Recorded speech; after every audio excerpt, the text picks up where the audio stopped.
Democratic presidential candidates will face off tonight in their ninth debate, but it will be the first time that Mike Bloomberg will appear on stage with his political rivals. Let's get to Kayla Tausche. She's in Vegas with a look ahead of what we might expect tonight. Hi, Kayla.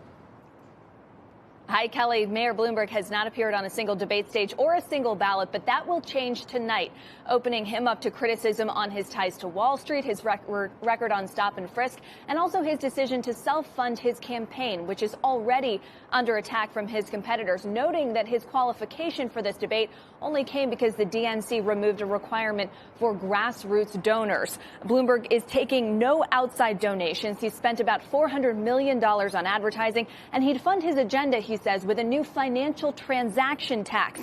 According to his campaign state director, he's amassed a staff of more than 2,400 people.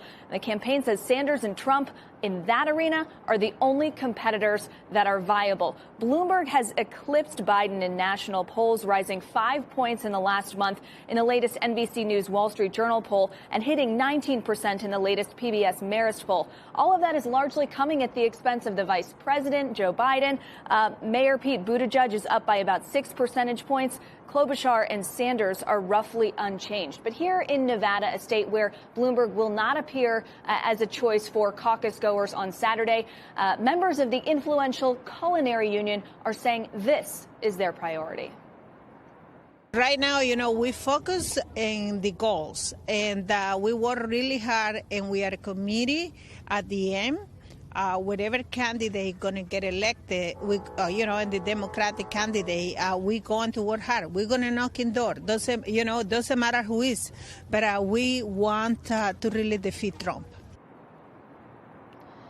Nationwide, about 2/3 of Democratic voters say defeating Trump is their priority. But here in Nevada, we could see, just like in New Hampshire, the performance on tonight's debate stage change the course of how voters decide in the coming days here. Guys. Kayla, I thought you made a great point last night, which is now as people are asking Bloomberg what about his business and will he sell it? And now I guess they're saying he'll sell it if he becomes president. But you're saying he used to say that about if he even ran for president. Why isn't there more pressure on him to sell this thing or kind of move away from it more fully at this point?